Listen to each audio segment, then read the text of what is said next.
बच्चों question number 217 में पूछा है कि चार रिएक्शन दिए हुए हैं। कहता है किसका एक्टिवेशन एनर्जी सबसे कम होगा। बच्चों एक्टिवेशन एनर्जी क्या होता है? बच्चों जब ये हम ऊपर जाते हैं ट्रांजिशन स्टेट, फिर नीचे आते हैं बच्चों, फिर ये और फिर ये,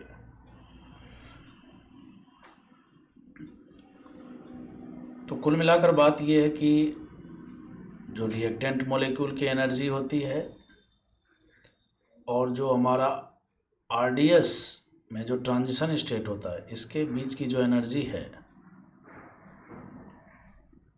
उसको हम लोग बोलते हैं एक्टिवेशन एनर्जी। इसमें तो कोई शक की बात ही नहीं है। और बच्चों इसके बाद जो ट्रांजिशन स्टेट है, पहला ट्रांजिशन स्टेट, वहीं से नीचे आने पर हमें कार्बोकेटायन मिलता है, बोले तो पहला इंटरमीडिएट मिलता है। यानी कि इंटरमीडिएट जो है ना, वो ट्रांजिशन स्टेट के हाइट पर निर्भर करता है। इंटरमीडिएट की जो एनर्जी है वो ट्रांजिशन स्टेट के हाइट पर निर्भर करता है। ये बात समझ में आ रहा है क्या? मतलब ये इसको बिल्कुल आसपास ही रहते हैं। अब एक्टिवेशन एनर्जी हमें कम करना है, तो एक्टिवेशन एनर्जी कम करना है तो इसका मतलब ये हाइट कम से कम होना चाहिए।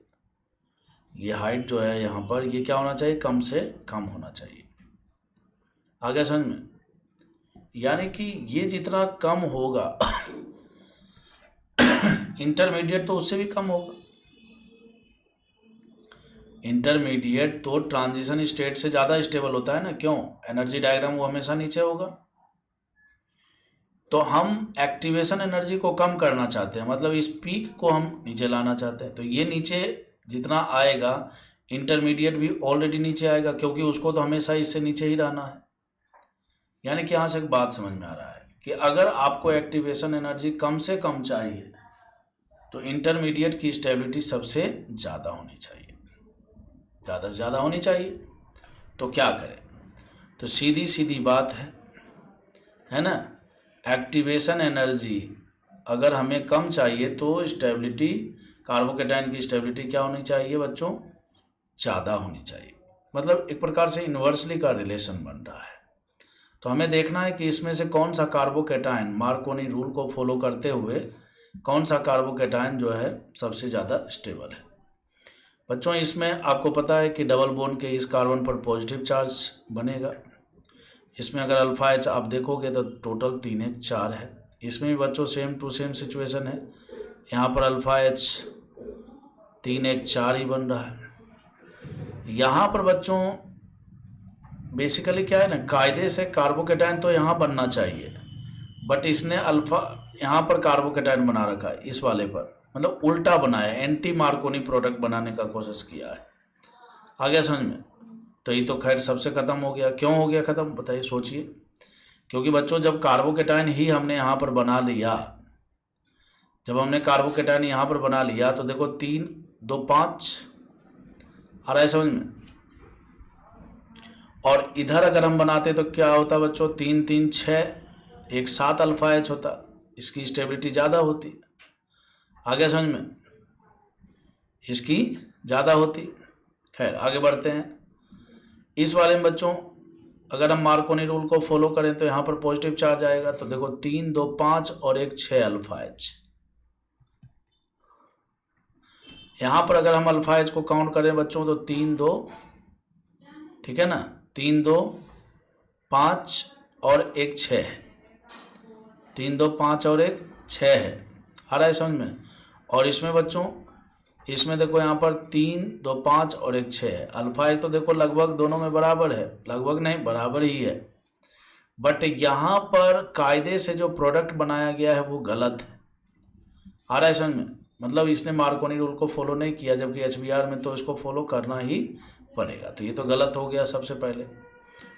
डी वाले में बच्चों देखो अल्फा एच ज़्यादा भी है, मार्कोनी रूल को फॉलो करते हुए भी ये कार्बोकेटायन बना है, तो कुल मिलाकर बात यह है कि अगर ए सी डी में अगर देखा जाए, ए सी और डी में देखा जाए तो किसकी स्टेबिलिटी सबसे ज़्यादा है, तो इसकी स्टेबिलिटी सबसे ज़्यादा है।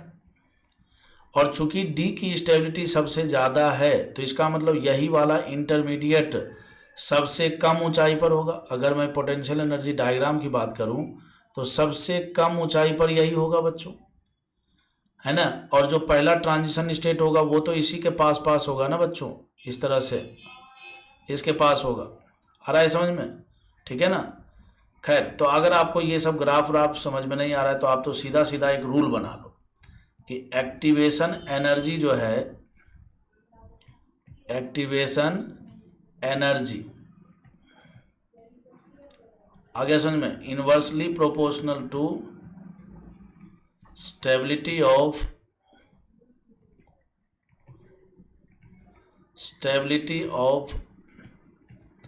Carbocation in RDS. आ रहा है समझ में, ये होगा।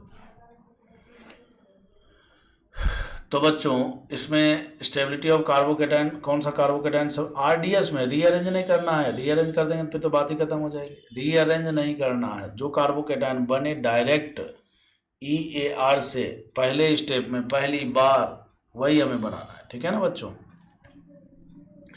बी में बेसिकली क्या है कि जब यहाँ पर है तो आपको पता है रीअरेंजमेंट तो होना ही नहीं है ना, रीअरेंजमेंट तो होना ही नहीं है। तो यहाँ पर इसने क्या किया, उल्टा ही प्रोडक्ट बना रखा है, मतलब ये गलत है, रिएक्शन ही गलत है। आगे समझे, इसलिए बी को साइड हमने कर दिया। तो ए सी डी में कंपटीशन है, इसमें अल्फाइज की संख्या सबसे ज़्यादा कहाँ पर है, इसमें अल्फाइज की संख्या सबसे ज़्यादा है बच्चों डी में। तो ये सबसे ज़्यादा स्टेबल है तो इसका एक्टिवेशन एनर्जी सबसे कम है। अब बच्चों हम बात करेंगे 218 में। कहता है कि विच of the following will rearrange, 4 carbocation दिखाया गया, कहता है कि इसमें रीअरेंजमेंट होगा। ये तो बहुत आसान है, आप कर सकते हो बच्चों। यहाँ पर अल्फाइज देखो कितना, देखो रीअरेंजमेंट कब होता है, जब स्टेबिलिटी बढ़ती है। इसमें बहुत कंफ्यूजन होता है बच्चों को। बहुत बार बच्चे पूछते हैं कि सर अगर स्टेबिलिटी बराबर रह जाए तो क्या रीअरेंजमेंट नहीं होगा। नहीं, रीअरेंजमेंट कब होता है, जब स्टेबिलिटी बढ़ती है। इस बात को लिख लीजिए आप अपने कॉपी। रीअरेंजमेंट कब करेंगे, जब स्टेबिलिटी बढ़ेगी, मतलब अल्फाइज बढ़ने चाहिए या रेजोनेंस होना चाहिए, रेजोनेंस से स्टेबिलिटी बढ़नी चाहिए, ठीक है ना। खैर, तो बच्चों यहाँ पर देखो अल्फाइज कितना है, 3 है ना। अगर मैं यहाँ पर बच्चों 1 2, इसको मैं 1 मान लूँ, इसको 2 मान लूँ, 1 2 मिथाइल शिफ्ट अगर लगा दूँ मैं, तो देखो क्या होने वाला है।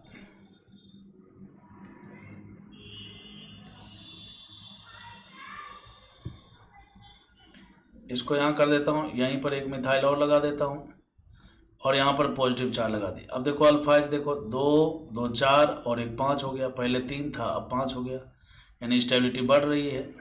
क्लियर है, तो इसमें रीअरेंजमेंट होगा। इसमें बच्चों देखो ये 1 है, ये 2 है, इसमें 1 2 हाइड्रोजन शिफ्ट लगा दो, तो यहाँ पर जैसे ही कार्बोकैटायन बनेगा ना बच्चों, तो देखो 3 3 6 और 2 8 अल्फाइज हो जाएंगे, तो इसमें भी रीअरेंजमेंट होगा। और ये दोनों तो आपको समझ में आ ही चुका होगा, ये 1 और ये 2 इधर जाएगा, ये 1 और ये 2, इन दोनों में 1 2 हाइड्रोजन शिफ्ट लगेगा। क्लियर है बच्चों, तो इसका मतलब इसका करेक्ट आंसर सी हो जाएगा। 219 कहता है which of the following is most likely to undergo favourable hydride shift, मतलब 1 2 हाइड्रोजन शिफ्ट लगना है। तो बच्चों यहाँ पर देखो इसमें रीअरेंजमेंट होगा बिल्कुल 1 2, है ना, 1 2, इसमें बच्चों 1 2 हाइड्रोजन शिफ्ट ही लगेगा। क्यों, क्योंकि कार्बोकैटायन यहाँ पहुँच जाएगा। इसमें कोई रीअरेंजमेंट नहीं होगा। इसमें बच्चों इसमें रिंग एक्सपेंशन लगेगा और इसमें लगेगा 1 2 मिथाइल शिफ्ट लगेगा। ये 1 है और ये 2 है, ये सब आपसे हो गया होगा, ठीक है ना, फिर भी बता देता हूँ। 1 2 मिथाइल शिफ्ट लगेगा, इसमें रिंग एक्सपेंशन लगेगा, इसमें कोई रीअरेंजमेंट नहीं होगा, ये ऑलरेडी स्टेबल है, और इसमें बच्चों 1 2 हाइड्रोजन शिफ्ट लगेगा। क्लियर है, ओके। तो इसका मतलब इसका करेक्ट आंसर हो गया, कहता है कि अंडरगो फेवरेबल हाइड्रोजन शिफ्ट, तो यही हो जाएगा 219 का है। 220 में बच्चों देखो यहाँ पर एक एल्कोहल दिया हुआ है और एल्कोहल का H2SO4 कॉन्सनट्रेटेड H2SO4 के साथ रिएक्शन करवाया हुआ है। तो आपको पता है बच्चों, इसमें 3 प्रोडक्ट बनेंगे, इसमें 3 प्रोडक्ट बनेंगे। वैसे कायदे से तो देखा जाए तो बच्चों 2 ही बनेंगे, कायदे से देखा जाए तो 2 ही बनेंगे। एक तो ये बनेगा और दूसरा बच्चों ये बनेगा CH3CH2 फिर CH डबल बॉन्ड CH2, यही बनेगा 2। लेकिन इसके भी बच्चों अगर एल्कीन के अगर टाइप को देखा जाए तो यहाँ से 2 तरह के एल्कीन बनेंगे। एक तो बनेगा बच्चों सिस एल्कीन और एक बनेगा ट्रांस एल्कीन। क्लियर है भाई? स्टीरियो आइसोमर की भी बात करें, अब ये हमें कैसे पता लगा? तो ये ऑप्शन को देख करके पता लग रहा है कि सिस ट्रांस बोला है ना, तो इसका मतलब इसने स्टीरियो आइसोमर को भी इंक्लूड किया है, मतलब हमें भी सोचना पड़ेगा। और वैसे भी देखो एक बात और बताता हूँ, यहाँ पर जो प्रोडक्ट है ना बच्चों, प्रोडक्ट देखो 3 प्रोडक्ट बनाया हुआ है। अब यहाँ पर तो कायदे से तो 2 ही प्रोडक्ट बन रहा था, एक सेटजेप और एक हॉफमान, लेकिन प्रोडक्ट 3 बनाया हुआ है। तो जैसे ही 3 प्रोडक्ट देखा ना तो मेरे दिमाग में ये बात आया, मतलब आपके दिमाग में भी आना चाहिए कि 3 पर कैसे बनाया होगा। तो 3 जरूर बनाया होगा जब इसने स्टीरियो आइसोमर को इंक्लूड किया होगा, अदरवाइज तो 2 ही बनेगा। खैर, तो एक सिस बनेगा और ट्रांस बनेगा। सिस ट्रांस में आपको पता है बच्चों कि ट्रांस जो होता है वो ज़्यादा स्टेबल होता है किससे? सिस से। तो 3 प्रोडक्ट है। अब आपको पता है बच्चों, स्टेबिलिटी की अगर हम बात करें, स्टेबिलिटी ऑर्डर की बात करें तो ट्रांस ज़्यादा स्टेबल होगा, है ना? ट्रांस ज़्यादा स्टेबल होगा, फिर बच्चों फिर सिस होगा और फिर बच्चों ये 1 ब्यूटीन होगा। आ रहा है समझ में? अब कहता है ट्रांस जो है ना, अब देखो पोटेंशियल एनर्जी डायग्राम में जो सबसे नीचे होता है उसकी स्टेबिलिटी सबसे ज़्यादा होती है। तो बच्चों इसको इसने सी बोला है बोलने के लिए, इसको बी बोला है बोलने के लिए और इसको ए बोला है। कैसे पता लगा हमें? तो यहाँ देखो ABC दिखाया हुआ है ना, इसमें सी सबसे नीचे है तो CB ए हो गया। ये चीज़ समझ में आ गया? अब पूछा क्या अपने से? बी पूछा है, बी पूछा है अपने से, तो बी बच्चों सिस हो जाएगा। तो सिस 2 ब्यूटीन इसका करेक्ट आंसर होगा, तो बी होगा इसका आंसर।